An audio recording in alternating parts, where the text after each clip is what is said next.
Play is the mother of invention.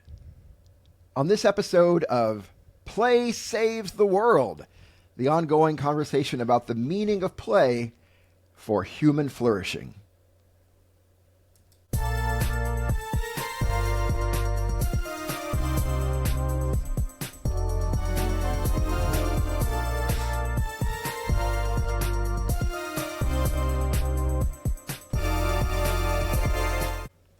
Hello and welcome everybody to this episode of Play Saves the World. My name is Daniel Hilty. And my name is Kevin Taylor. And we are very thankful that you are joining us on this foray today into the role of play for invention and shaping our world today. We're actually doing a book discussion. It is a discussion of this book. Viewers of the podcast on YouTube can see that I'm holding up a copy of the book Wonderland by Steven Johnson. Wonderland. Currently, Daniel is holding up a book, and the book has letters on it saying Wonderland, Steven Johnson. That's I appreciate. It's a great book with a red. You're letting background. Our podcast listeners know. Yes, with the subtitle "How Play Made the Modern World." How play made the modern world. It's a hardbound copy because it is. There's Daniel is bougie like that. It takes up more space on my bookshelf so that I can flex on my books. Then I don't know. That's right. I don't know why I don't like paper-bound books. They're just annoying. I understand the need for them too, but there's something very satisfying about a hardcover book. It is. Yeah. But before we get into this, Kevin, I said this before we got on air, but it's great to see you. How Daniel? How are you? I'm good. Good. The pollen is here, and it is just it's crazy. Seasonal allergies are pretty bad in North Carolina, aren't they? Yeah. Pollen. Do you have everywhere I've lived like to claim it had the worst allergies? So I have noticed Houston, that. Texas, Eastern North Carolina, Western North Carolina. Yes. They also say in Missouri that this is the worst place for allergies as well. Yes, I think it's a thing. Yeah. It's a thing. Yeah. Yep. The one place they don't say that is Antarctica. That's right. Yeah. I don't know if that's true or not. Actually, Santa Claus became Santa Claus because of his allergies. He was trying to get away from the allergies. Trying to get away, and That's right. I forgot available. that. Yeah. Yeah. He went to New Mexico first, right, where a lot of people go to get away from allergies. But he was so sensitive, right? And he the beard not was even sweating. I mean, his beard, it reeks when it's sweaty. Yeah. It's really bad. So went up north to up north. I get to past the Arctic North Dakota, Circle. Past North Dakota and the Canadian provinces and the Northwest Territories and the Yukon, and got up there into around the Arctic, the North Pole, and it was very cold, but no allergies. And his beard didn't stink, so he stayed. Yeah. It's a true story. And then he was like, I need something to do. And that's how Christmas was born. That's right. I think that's right. Yep. Okay. All right. I love telling that story. They may well have allergies in the Arctic and the Antarctic. I don't know. I was just assuming. Anyway, I don't know. Okay. There can't be many things that bloom there. I mean, just no, or at least not for long. Not for long. Because you could be allergic to ice, but not water. But not water. Only water. It's first. That's right. When they ask, would you like ice in your water? It brings a whole nother level of meaning. That's right. Question in the restaurant. Yeah. Well, if this is your first time listening to our podcast, first of all, thank you so much for listening. If this is your 70th time listening to our podcast, thank you so much. We appreciate you as well. But if it is your first time, you may not realize that was discussion of Santa Claus and the Arctic and the Antarctic and allergies was our attempt at humor. Right. It was scripted. We scripted that out last night. We did the final rehearsal last night. We've been working on it for months. Do you remember? You remember it was 2 Christmases ago. Remember, and you said, "Hey, Daniel, we should do a bit about allergies and Santa Claus." Remember that? And we've been working on it I do. ever since. And I said, wouldn't it be great if a computer could help write this? And you created ChatGPT right after that. You created AI. Was born. Yeah, but it was stolen from you. Okay. Well, so we have a discussion today about this really fascinating book called Wonderland, How Play Made the Modern World by Stephen Johnson. And I think, Kevin, I introduced this book to you, right? Yes, you did. Is that, yeah, okay, yeah. And I was not familiar with the book except, I don't know, half a year ago or so, I just went to our wonderful local public library. Public libraries are amazing. And I just wanted to see what books they had on the subject of play. Maybe kind of some ideas for our podcast. Surprisingly, this is a sidebar, there's not really much of a category for play, right? Like there's not in the Dewey Decimal System, or maybe the Library of Congress system too. I'm not sure. There's not like a play. Maybe I should say, maybe not surprisingly, but there's just not a play category. I had to look like in things like hobbies and pastimes and things like that. But anyway, came across this book, Wonderland: How Play Made the Modern World. John Dewey is overrated, clearly. Yeah. Though total props to his family. If any of his family are listening right now. Yes. Yeah, we would gladly be sponsored by you. Right. Yeah, but, yeah. One system can't contain everything, right? Just like one podcast can't contain Kevin Taylor. Yeah, one system can't contain everything. Mm-hmm. That's right. So this book is called Wonderland: How Play Made the Modern World by Stephen Johnson. This is not his first book. And apparently he has kind of developed a reputation for himself of doing deep dives into the interconnection of ideas. And he just seems like a genius at this, just this, an amazing gift for following the flow of ideas through history and how one idea shapes another idea that's seemingly on the surface unconnected, and then another idea and another idea. And it's a very impressive book to read. Apparently, I get the impression it's other books are like this as well. He, you're left with the impression that he has to have a vast and wide personal knowledge base of global information, because he just can make these connections that are kind of staggering or just got a to witness. Sharp nose for these sort of connections. He can start reading and see how they might be connected. Yeah, and then that's pull the strands and show that they are. No, it's very cool. It's very interesting how he has this thing that shows that really play and pursuits of seems like leisure actually lead to amazing discoveries. That's right. And unforeseen discoveries. And that was really neat. I'm so glad you recommended this book and got me to dig into it, because it's quite fascinating. Well, thank you. And it dovetails really well with this podcast, which is the idea that play is essential to human flourishing, and look at what play has done. And while we're often told that necessity is the mother of invention, and that's true, like sometimes when you need something, you figure out a way to make something work, or you hustle, or you get creative. Johnson's argument here is that sometimes when you're just messing around and playing, you discover amazing things, and they kind of come about by accident. And he gives us several examples of how that is true in Western history. Yeah. Like, for example, like in the fields of fashion and shopping, music, spices, food.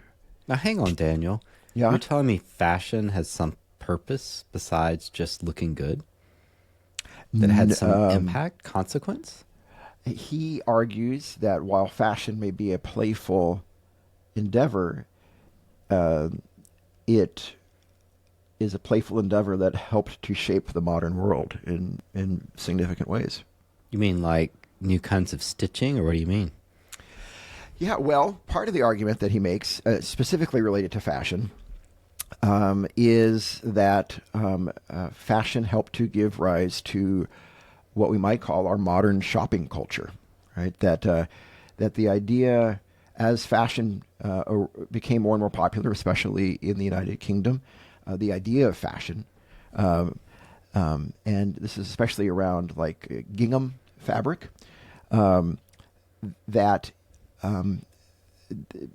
concurrently with that, developed this idea of places where you could go, dedicated just to buy these things that have become that were part of fashion. You could go to stores. You could look at these newest articles of clothing, things made with this fashion, with this fabric, and that really was the first dipping of the toe of society into the water of a shopping culture, right? And then kind of a direct line from that to the consumer culture in so many ways that we live in today, and shopping malls and on and on and on. But it was around fashion that the idea first developed that, you know what, I can go shopping for things for entertainment, right? For a pastime, for fun. So that seems pretty clear. Yeah. Yeah. Except he also talks about TVs and movies and games and yeah, even pubs and coffee houses. So yeah. Well, and he discusses that the interest in having fun clothes, the idea that fashion is kind of playful because it's not necessary. We don't have to have fashion, but makes life more pleasurable and fun. So it's a leisurely pursuit of fashion led to the jacquard loom, or the jacquard machine, which was a way to create more intricate types of fabrics and colors and patterns. Yeah. And it used a punch card system. Yes. And that led eventually to the ideas of computers and punch card computers. So I guess the first use of a punch card was maybe the jacquard loom in, I think, 1803 or something. I think maybe so, but then I think he may also then trace that punch card back even further than that, perhaps to some of these little automatons that were being made in the 1700s. These little mechanical robot people that apparently, who knew this? I didn't know this. Were popular in the 1700s. I think about what it struck me was kind of like, I don't even know if they're around anymore, but Kevin, when you and I were kids, back in the 70s, the 1870s, there were those mechanical chimpanzees. Do you remember that? And it was battery operated, but these mechanical chimpanzees, and they would hit the cymbals together, and then they'd show their teeth, and they'd go ee ee ee. Yeah, so I don't Stephen King movie based on that. Oh, that's right. Right. I didn't mean to make our podcast suddenly scary, but it kind of struck me like that in the 1700s this was a popular thing. Obviously, they were battery operated, but that they were monkey operated. They were monkey operated. Work. It just seemed a little redundant. But. That's right. Coincidentally, or was it ironic? I don't know what it was. Inside the larger mechanical monkey, there was an actual monkey running the mechanical monkey. It was, that's right. And you might say, why not just have the real monkey? But the truth is, it's just more interesting to have the mechanical one. That's right. Exactly right. I mean, same true today, right? Would you rather have a friend or a robot friend? Well, of course. Exactly. Who wouldn't want a robot friend? Or a friend inside a robot horse, yes. I'm just joking. Just joking. Yes. Kevin, I always prefer you to a robot, Kevin. Thank you. Yeah. So these punch cards were used in these. You're saying back then. in the kind of these little mechanical automatons that were popular in the 1700s, and then he traces the idea back even further that some of the schematics, not specifically for the automatons that were made in the 1700s, but for things like that, was found among the speculative writing of the Banu Musa brothers, who were Islamic engineers and scholars back in the ninth and 10th centuries. Mm-hmm. And so just it's this amazing winding of one idea leading to another, or influencing another, or prefiguring another. Player piano, those sorts of things. All of these were really just for entertainment, whether it was the jacquard loom or the player piano or the little automatons, were mostly playful, silly pursuits and interests, and they gave us eventually the internet in our pockets with these black mirrors that we own. So yeah, there's the example of how he would trace how these things have played out in terms of their influence. He gets into music and machines. He gets into games, helping to, like chess and backgammon led to logic and strategy and AI even, and that public spaces and coffee houses led to politics and philosophy and shared thinking. So yeah, he's got a really strong argument for the fact that play is a vital part of human creation, not just necessity, but actually just seeing what happens. I think one of the parts of that discussion that I found especially fascinating was also his discussion of, the food and spices. And, of course, I guess we touch upon this in a lot of our history classes, at least here in the United States, the spice trade and how that, but really just how the West's appetite for spice, specifically pepper, just drove commerce and business, and led to things like corporations and exploring the world, and with all of its implications that are not always good, and sometimes very, very, very negative effects of that. But it was all over these things that are seemingly so unimportant, things that we put in our food to make them taste different. Yeah, spices, teas, a very playful thing. Yeah, that was part of exploration and global economic development and growth, and modern trade systems, and all that comes out of just the fact that people are tired of eating and drinking things that are local, and they want to try something else. Yeah. Isn't that interesting? Just the human drive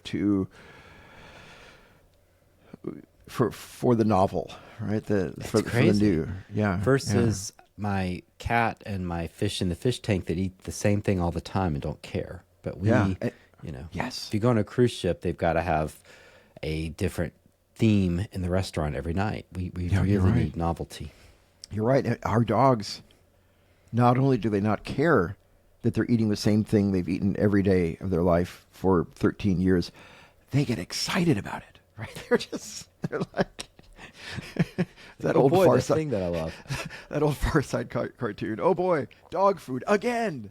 Exactly. Versus if you gave a human filet mignon every day, they get tired of it. In fact, there's something in American history where they basically, up in New England area, they said, don't pay us anymore with lobster. Yes, at the time, lobster was so ubiquitous, and now it's a delicacy because it's rare to get. But if you ate it every day, you'd be sick of it. Yes, that's right. It's just ocean insects that crawl around, right? I came across a journal, doing some research, a journal entry kept by the governor of, it wouldn't be Massachusetts, but a governor of a certain area there, as the European colonists were first coming to what the area we now call New England. And and he was being visited by a dignitary from the United Kingdom. And he writes in his journal how embarrassed he was that all they had to serve him was lobster. That was like, I wish he could give him something better. So funny. Yeah. That's but no, that's so true. That's so true. And he made the point, Stephen Johnson, in this book also, that that at some point, pepper was almost like worth its weight in gold, if not more. And today we give away free pepper packets. I mean, no one thinks a second about pepper, but how In a world influential that without was. pepper. Yeah. What's And that? sugar was in a world without pepper, the pepper mill is king Yeah. type thing. Like, yeah, pepper just depends on what's available. Yeah. Pepper, sugar, salt, all these things are easily available. Refrigeration, Right. at least in some parts of the world. Modern miracles. Yeah. Doesn't that go Delivered back to the to idea us. also that, yeah, I mean, I guess salt at one point was that way too. Isn't the I think so. word salary comes from salt? Like, it was basically, it was I haven't heard so that. valuable. Yeah. Yeah. And I think at one time they had to lock up the sugar in the kitchens in the British manors because it was so valuable. They didn't want the Really? chefs stealing it. Had to keep an eye on that. Oh. Very expensive stuff for spice.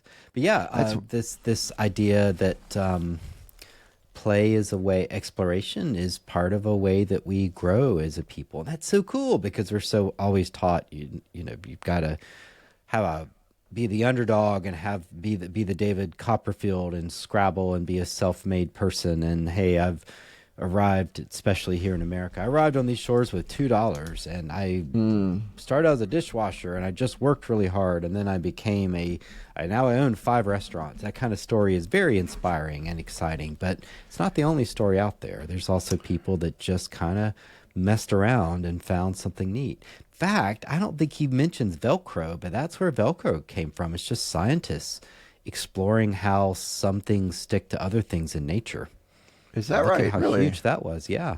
Interesting. Just a random study of how do these little things in the woods stick to you so well. Huh. Little, That's fascinating. Yeah. And Was that's it just designed based for on a nature. purpose? Like, I'm sorry? Was it designed for some specific purpose at first? Like, No, did they're the just researching how it worked, and Okay, eventually interesting. somebody realized, oh, well, we could put this on stuff. No, they were just simply exploring, like, how is nature able to stick to something so powerfully? And they realized the little hook and system that was going in with Velcro. My seminary roommate Doug, when he wanted to get really deep, he'd say, "What's your position? What's your position on Velcro?" And then we would have a conversation about Velcro. Were you ever anti-Velcro? It's waxed and waned over the years. Yeah. Right, It's right. a sticky topic. Right. Yeah. But you just can't seem to get away from it. Just No. clings to you. No, it's gotta. Yeah, that's right. Hooks right in.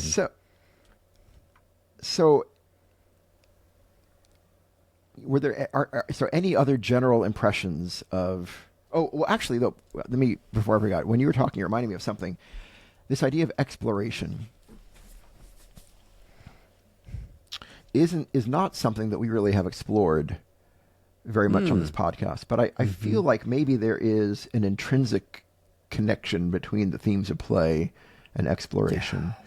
Yes. Now, so. exploration, of course, has a shadow side. Of course, the age of exploration in the West here on planet Earth often led Europeans to lands where there were already people living, and often, in fact, usually, and maybe in all cases, where the indigenous populations were not treated well or did not come out of the They're exterminated. Yeah.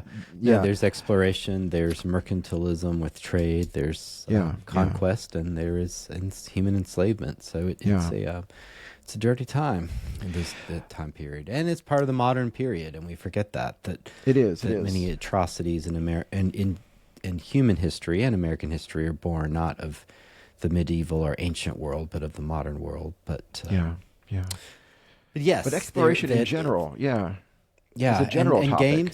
games have, it's worthy of thinking about, and games have tried to get away from some of those ideas. Some of the earlier board games were about conquest, and there's a whole genre of games, 4X games of explore, exploit, exterminate, and there's always another X that everyone forgets. Exterminate? No.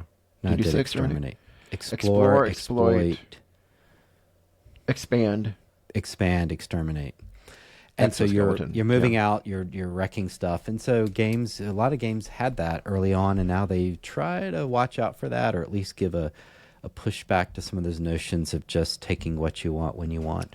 Right. But yeah, it's funny too, the games themselves don't necessarily encourage exploration because they tend to be pretty defined. Like here's what you have to do, and here's how you do it. Yeah, I'm thinking like board games, right? So if you play or card games, if you play Rook or Spades or something, you're not really exploring. Right. Yeah, you're right. I mean, I wonder if exploration on a more abstract level, like just like trying to discover novelty. Yes. You know, just trying to discover something new. Not even, it may be in the physical world, but it might be like a new idea or, you know, or a new... Or a child exploring the woods. I mean, it is playful. It is not necessary. It doesn't, right? It's not needed. It could be if, like, you're on a desert island and you're trying to map it, but that wouldn't be playful, would it? That would be work. That's But right. if you're simply enjoying strolling through the woods or seeing where a path leads, that would be play. Yeah. But interestingly, it's not exactly a game because it doesn't have an endpoint.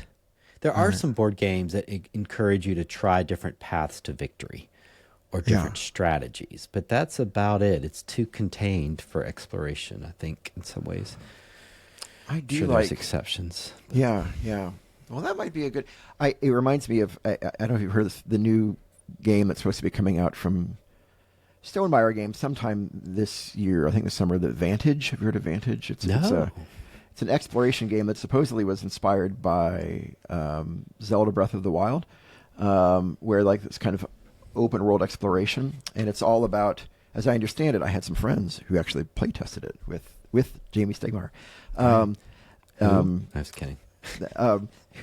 Where you Very are famous board game exploring this designer. planet, but you can only see from your vantage, from your perspective, and so everyone has these cards that they turn up in front of them, and then it leads to another card and another card, you know, in a case of like hundreds and hundreds of cards. But it's a way of exploring this planet together. Anyway, you know, that does. Yeah, we're kind of in a side topic here. Sorry, but I have to throw in though to close the circle. You're reminding me there are types of games that are more exploration, and that would be like Sleeping Gods. Yeah, They're almost like choose your own adventure type games that really reward, and you're supposed to get out and make connections and figure out what the game is about. There's one from the game designer Hollenspiele, City of the Moons, and it's Amabel Holland. Amabel Holland, yes. Yeah. And the game explores. It's a game. It's supposedly a game from an alien race, and it doesn't tell you the rules, and you have to figure out how to play it with it. It's What's that supposed called? to be really cool. City of the Six Moons, or something like that. So you kind of decide how to play it yourself. Oh, that sounds nice. I'm writing that down. And it's been a big hit. I have not played it, but it looks really interesting. So there are some nice exceptions or types of games where you are supposed to really kind of explore. So we should add that. But that's really a small piece of the larger gaming puzzle, which is usually either scoring points or destroying your enemies or that kind of thing. Right. Maybe we could explore... Sorry, that wasn't meant on purpose. Play and exploration in a future episode, because those topics do seem connected. Thanks. Yeah. So yes, getting back to this book. So that's kind of an overview of the book. He explores. I need to stop using a different word. He looks into how these. That's right. These different fields that seemed playful and frivolous in the world's eyes at the time actually led to a series of events that shape the world as we know it today, especially around technology. He focuses a lot on what shapes technology, but not entirely. Like as you said, you know, in things like public houses, pubs, meeting spaces, coffee houses, such, that did contribute to not so much a technology, but a bringing together of diverse populations, and how that in some ways kind of prefigured modern society. And it leads to thinking. I mean, that's how the Enlightenment happens. People talking. Most ideas are not in a vacuum, but through people discussing and hashing things out. the Reformation in England, they say, was people having read Martin Luther and sitting in pubs and discussing it till Henry VIII couldn't get a divorce, and they saw that as an opportunity to launch the reforms they'd been planning for years of how to make the church better based along Martin Luther's ideas. So it was people hanging out together, talking. You can visit the pub in Cambridge, England, where Crick and Watson first developed the idea of the double helix to the DNA structure of human life, and I guess other life. I'm not really a scientist. But there's a pub where they discuss those ideas. So these are places, pubs and places like that, public spaces, provide a place for people to think of great ideas because they're talking to other smart people.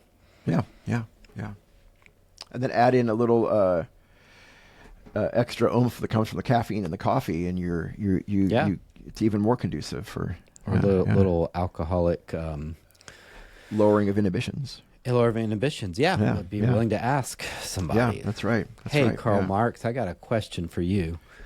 Come on over here. Come on over here. That's right. I can't believe I asked Karl Marx a question. So what are some key takeaways that we can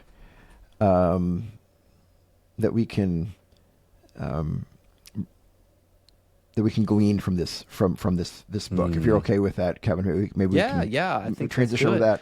Well, and I might start off with just saying, I guess, to name what we've already been talking about. Maybe perhaps the most obvious point in the book, which is just that ideas, fields of study, areas of interest are all so much more connected than we often think. Right? That I think it's the modern mindset, and Tucker probably taught this, to see everything as discrete units. Right? You're maybe in some ways we have to do that, but you're a specialist in this area, and then there are specialists in that area, and there are specialists in that area, and we're all in our islands, and we're all in our silos, and and that's what we do. You stick to your specialty, but but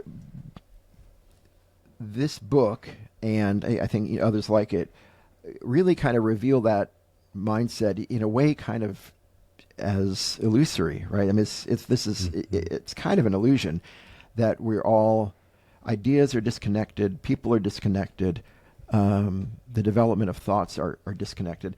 The example we talked about earlier is, I just found that remarkable from this book. That these medieval Islamic engineers, and I think what was maybe today Persia, Iran. No, it's Baghdad. It was Iraq. It was Baghdad. Okay, Iran. I'm sorry, my bad.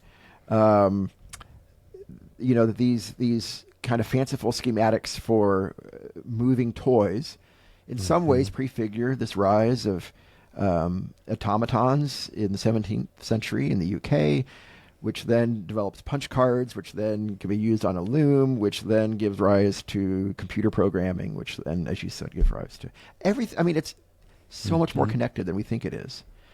And I found that really inspiring. It reminded me of one of the ideals of the Romantic philosophical movement, which I think I gleaned from my dad. My dad was a Romantic, but he would never have claimed that. But this idea that kind of the unity of truth, that everything, if something is true, it's true, right? And it's kind of and you can approach that truth from a lot of different angles. And for me personally, that's the kind of stuff some of the stuff that I get really excited about. This idea of truth being something that we can grow closer to, on one side, perhaps through faith and spirituality and religion, on another side, perhaps through science and reasoning and logic, and on another side through, toys and play. And but it seems like history bears that out, at least history seen through the lens of this book. Yeah, I think so. That anything, Well, you just never know. You never know where something's going to go, and you don't know where somebody messing around with trying to get a piano to play on its own might lead to the invention of the computer, or people trying to practice distillation because they're doing early chemistry lead to the creation of whiskey. And you just don't know what's going to cause what, which is very exciting. And it points to history is unknown, and we don't know how things are going to end up shaking out. And that, as you're saying, everything is connected, which is a real Buddhist notion that nothing is completely separate and everything is interconnected, that everything depends on something else. And so ideas, innovations are always coming from a prior influence, and probably many influences, which means it's very exciting to be a part of all that process and to see these things develop. It makes me think of, there's a great saying by the French mystic Simone Weil. She said that, and she's writing from her own Christian perspective. She said that anything that is true reflects God and Jesus, because Jesus said, "I am the truth." So she says even 2 + 2 = 4 somehow reflects the truth of God, which is really bizarre and trippy, but quite lovely too. Like, if it's true, it's true. I love that. And what I like about it is the permission to be curious and accepting that comes from that. So, if yoga is good and useful and true, you can do it and don't need to be afraid of it, as some people might, because they're like, oh, it's going to, lead to a portal to the devil or something. But no, like, if it's true, then in a sense, yoga reflects God.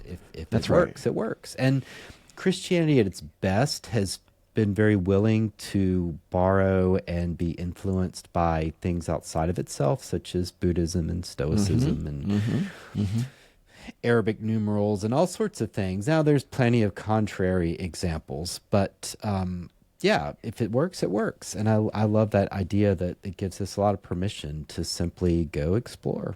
Yeah, I love that. What was the name of that mystic again? Simone Weil? Simone Weil, but it's written, in American English, it would be Simone, Simone Weil, Weil. Okay. But I studied her in seminary, and the guy was very insistent we call her Simone Weil. Okay, Simone Weil. Thank you. Yeah, she's actually Jewish, but she had a conversion experience. So when I say she's again, everything has a prior cause. Yeah. Very cool. I love person. that. Well, no, it's true. I mean, if God is the God of what's true, then God is the God of what's true, right? Right, it's just, right. Yeah. So you look at the Eiffel Tower or a bridge, you're like, well, still standing, so it must be true. Yeah. Versus a bridge that was poorly built and fell down. You're like, well, that one wasn't true. So, have you heard, speaking of 2 + 2 = 4 and God being in that, or Jesus being in that, have you heard this notion that, like, math is the purest language? It kind of reminded me a little bit of that. No. This idea. Yeah. Our daughter is a mathematician, and our son enjoys mathematics, and they talk a lot about that. And is it because it's precise? Yeah, that it expresses ideas, and in a lot of ways, maybe not in every way. I don't know enough about the subject to say for definitively, but in a lot of ways, it expresses those ideas in a way that totally devoid of, well, I shouldn't say totally, but devoid of cultural expectation and judgment, and it's just 2 + 2 = 4 communicates an idea. In its pure form, in a way. I mean, we're not. I never heard that. Yeah, mathematics is the purest language. Have you heard, as a response? Lay it on me. A music professor at Pfeiffer once told me that music is just math. And I was so absolutely bewildered. Because it seems so opposite to math, because music is this very emotional, feeling thing. But of course, she's right. Like, it's about keys and harmonics and wave forms, right? Like A is Yeah, 440 megahertz or whatever. Whatever. Yeah, I'm sure I got that wrong, but it's something. A is 440. And you have a key, you have a time and key, it's 4/4 time, right? And you count the beats. And so it's all just math. There's an octave. That's so interesting. Isn't it Wow. though? Because it's I mean, you hear a great song and you're not thinking math. You're thinking, Wow. Emotion and feeling and individualization, like this person singing about their life experience or something. But it's How is it that math can move us emotionally and spiritually? That's interesting. We're crazy. I guess if it goes back to, if math is a language, maybe that's the way that it does that. Huh, interesting. This is our off-topic topic. Well, that's true. That's okay. No, I revel in it. Yeah. It's great. It's great. So, well, related to this idea that everything's connected, I think kind of another takeaway from that is I think it pokes at this modern myth of that we moderns like to enjoy and tell ourselves that we are we're all kind of self-made people, right? We're a self-made generation in a self-made world and a self-made people that really it exposes that as something that's not true, right? That we're because every idea comes from some other idea, which comes from some other idea, which comes from some other idea. We are the products of generations and generations and generations and generations of creative and curious and smart people around the world. Who have led up to this moment, and really it's just how untrue it is that I'm here sitting at this desk talking to you because I've somehow made this life for myself. I mean, I guess there's a little bit of truth to that, but there's a whole lot of untruths to that as well, non-truth or falseness or whatever, that absolutely. I had nothing to do with this computer that I'm talking to, or with this desk, or or anything that I'm sitting at. Yeah. And in the early Middle Ages, they built buildings that 800 years later are still standing, and we can't do that. No, we can't do that. The ability to build those things without all sorts of fancy gadgets and math and computer simulations we can run. I mean, they could just do it by building models and measuring, and they were smart as heck, and we don't give them enough credit for the fact. I mean, we think of the Middle Ages as the Dark Ages, but they were geniuses. Right. And I'm sure you've heard this idea that that the cathedrals were built over the spans of multiple lifetimes, right? In some cases, and so I mean so.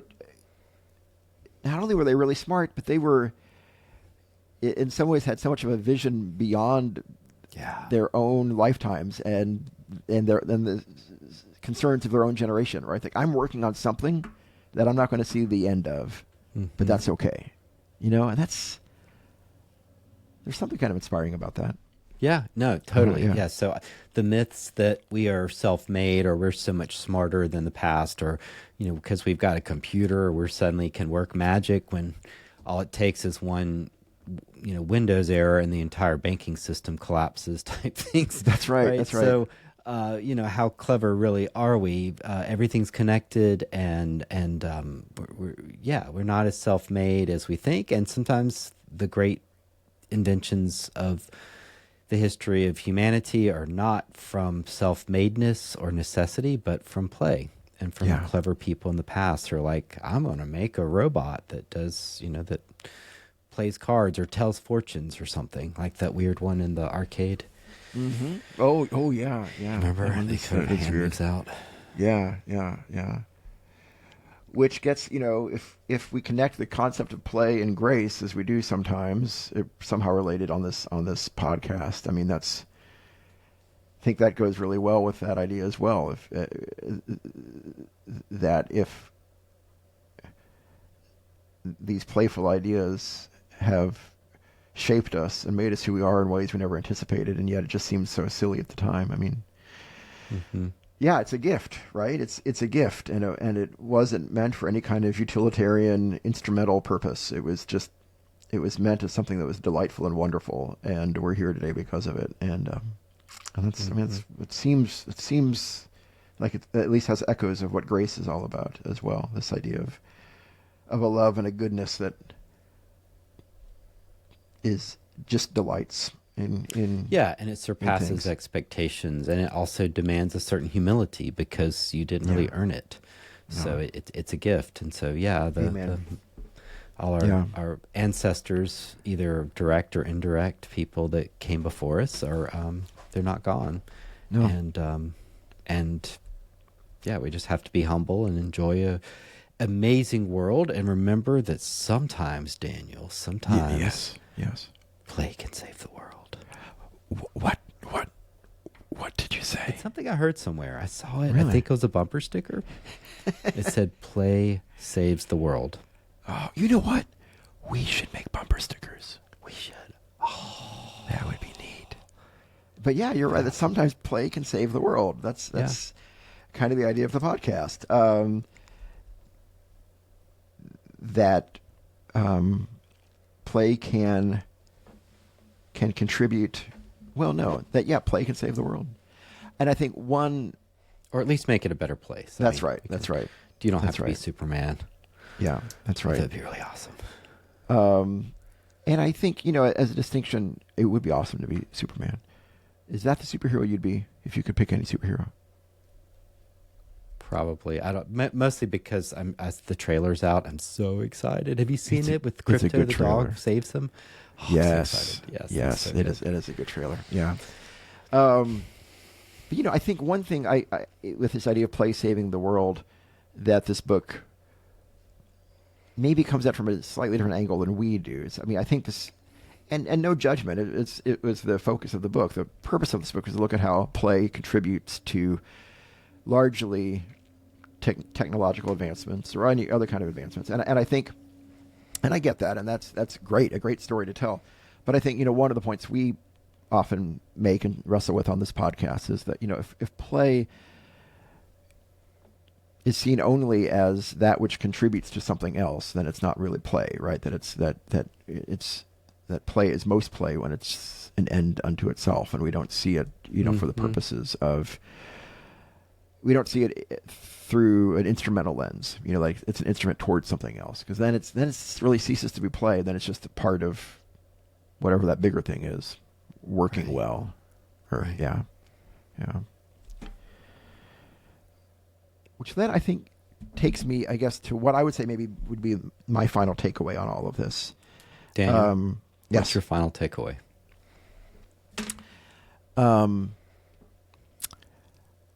Velcro. Kevin, what's your position on Velcro? Well, I'm certainly going to not put any tariffs on it and just accept it. That sounds just a free trade of Velcro. Free trade of Velcro. Everyone gets Velcro. Mm-hmm. Everyone, I love it. I support that. Make a little Velcro in your soul. I love that song. Yeah. Remember the song "Everyone Get on the Velcro Train" from the '60s? Everyone. No. Yeah. It was Everyone get on the Velcro train. Yeah. We're making all of this up. I guess my final takeaway from this would be,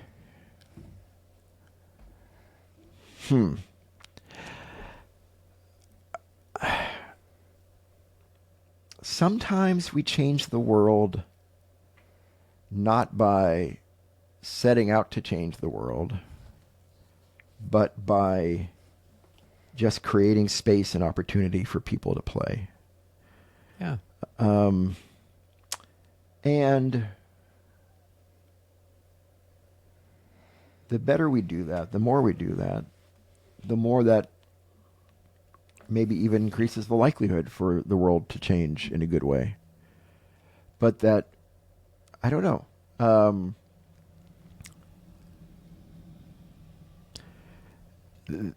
Sometimes if we set out to change the world, in fact, I would venture to say the vast majority of times maybe that we set out to change the world, it will end in frustration, right? Because the world's a really big place, and we are tiny little people.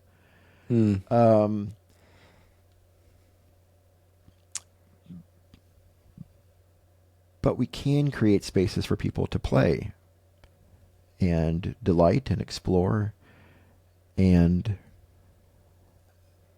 that can have the side benefit of changing the world in positive ways. Right. You can play for fun, for mental health, for relaxation, to find community, to express yourself, but you also can, make the world a better place, save the world. Yeah. And I think this one maybe especially kind of just resonated with me. When I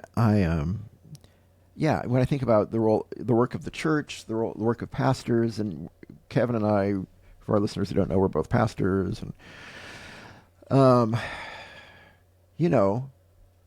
the world has always been messed up, and the world has always had challenges, and our world today is certainly no exception to that. The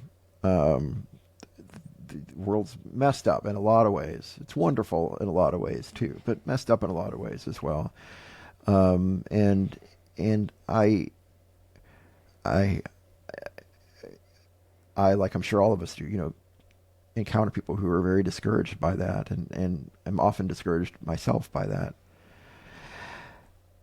And how best to respond to that as a church or as people of faith, whatever the faith tradition, it's a tough thing to figure out, right? Because if you, on the one hand, the response can be, well, we need to go out and change the world. And I do want to go out and change the world. But also recognizing how that the vast majority of time will end in frustration. We can also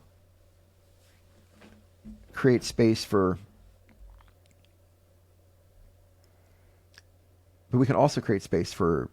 things like play and grace and delight to happen, virtue to happen. And maybe that's a less frustrating way of trying to change the world. I don't know. What it reminds me of, there's a quote I heard from Jamar Tisby, who is a contemporary author. He writes on issues of faith and racism, that has stuck with me, where he says essentially, maybe the most critical thing we as people in faith can do is, in the face of all the things we're facing right now, is maybe the most critical thing we can do is, he says, the simplest and the least visible, which is just to cultivate virtue. And maybe we could put play in that as well. I think we'd call play a virtue. Yeah. Anyway, it's cultivate play. Yeah, I like it. I don't know. Does that resonate at all with any of the things you ever feel like you're? It does. I think facing play is this way of taking things seriously, but not too seriously, and I think that's such a healthy way to live and to approach problems, because a lot of times problems will work themselves out on their own. We're incredibly anxious, and sometimes we think we are in charge of everything and can fix everything, or as pastors that this sermon is going to be really important, and the truth is we'll do a lot better. This will change everything, and everyone sitting there is just hungry and looking at their watch, and it's all right. We're human beings. That's right. Having a playful attitude helps with all those problems. Yeah. Either our anxieties or our savior complexes or our control or our anxiety. Just being like, well, it's just a game. Yeah. And again, that idea that maybe all of life is a game, which came about through Ali Karar quoting the Quran to us, right? That all of life is a game. There's a verse that can be translated that way in the Islamic Quran. Yeah. And that's a kind of, that to me feels authentic. We want to hold life preciously and dearly, but not too tightly. I like that. So preciously and dearly, but not tightly. Yeah, not like, oh my God, because truth is we're all going to die, and that isn't to make us upset. It's just to remember you can't take it with you anyway. Like what's the point of? And we're all going to die sick. Like you can't be perfect. You're not going to be in perfect health. You can't take things with you. So the answer is to hold life gently. Yeah.